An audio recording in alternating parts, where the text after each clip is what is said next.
Episode 27, season finale, written by Precious Chinwe, Obialor-Ukazim. Alright, let's get straight into today's episode. So, Unemeka had not planned to cry that night, but when he returned to his room that night, he tossed his bag on the floor, brought out his phone from his pocket, and opened the live stream more out of hunger and high expectation.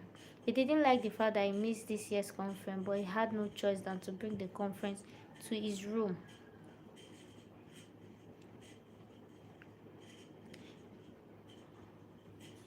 The room was small with two narrow beds.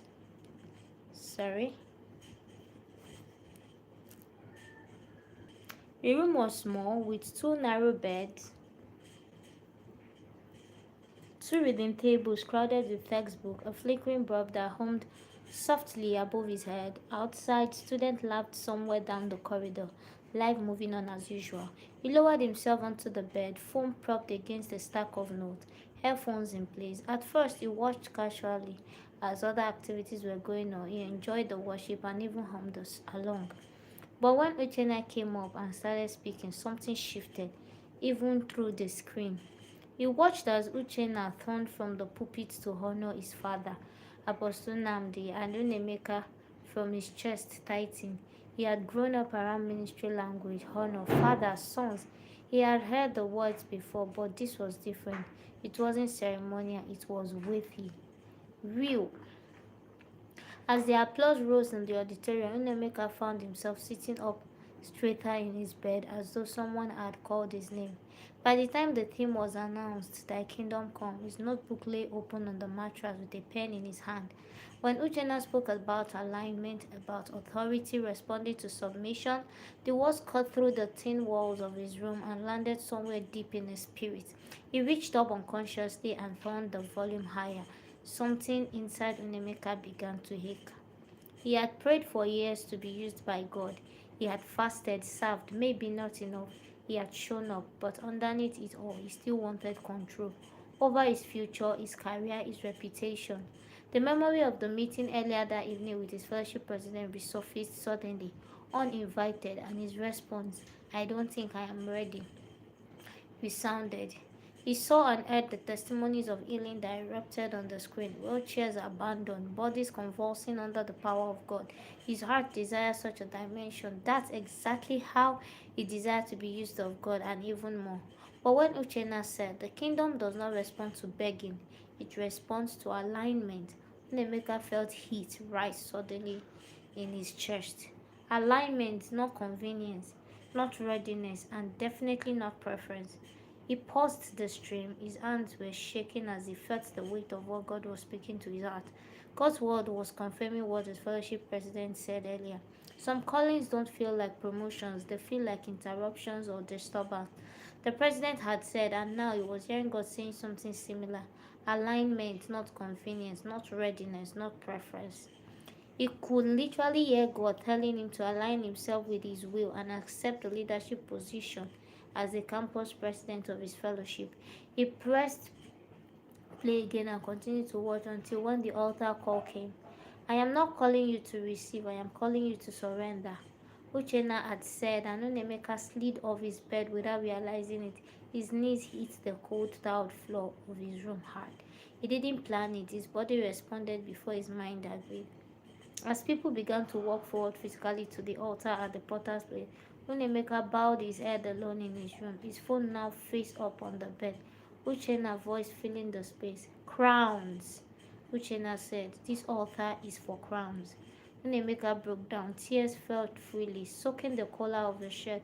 He covered his face with both hands, suddenly aware of how tightly he had clung to his own plans, graduate school timelines, career projections, how he wanted to be used of God, and the quiet fear of obscurity, the unspoken refusal from earlier that day. When Uchenna knelt and led the prayer, Unemeka whispered it aloud, his voice cracking. Father, I relinquish my throne, he said. The words tasted like death and freedom at the same time.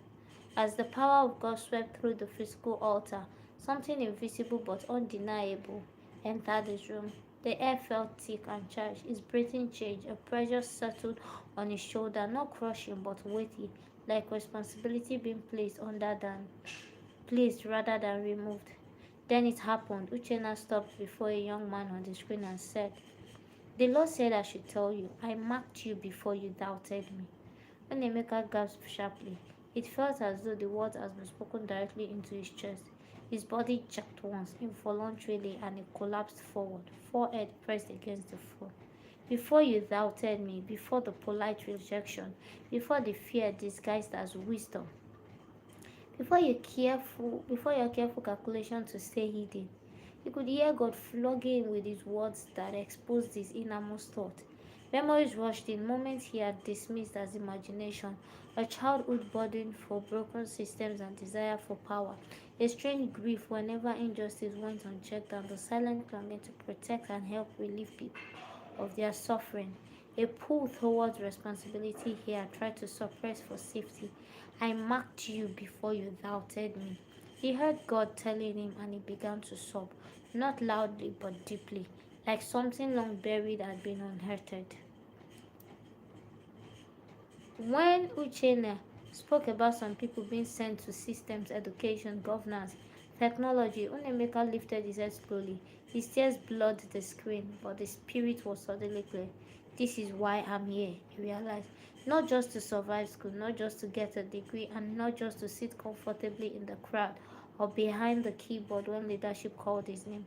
By the time the commissioning prayer came, when Emeka was on his feet, hands lifted in a small room as though standing among the crowd. "I'll go, send me," he whispered. "But please, Lord, promise that you will never leave me and that you will use me, especially when I don't know what to say or do." He surrendered, not to where he felt ready, but to where the King of the Kingdom required. When the stream finally ended, the room was quiet again. The laughter in the hallway had faded, the bulb had hummed, but Unemeka knew something irreversible had happened. It wasn't just ministered to, he had been confronted, and he had yielded. The call he rejected earlier that day had not disappeared. It had followed him home, waited patiently, and returned clothed in revelation. And though no one had laid hands on him physically, heaven had taken note from a crowded altar miles away to a quiet student room where his son finally laid down his crown to let the kingdom come.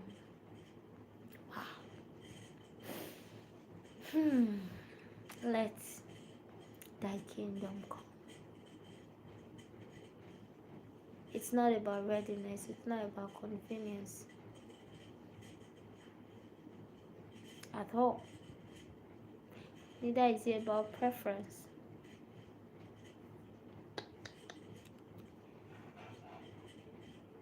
Is you. Are you ready to go?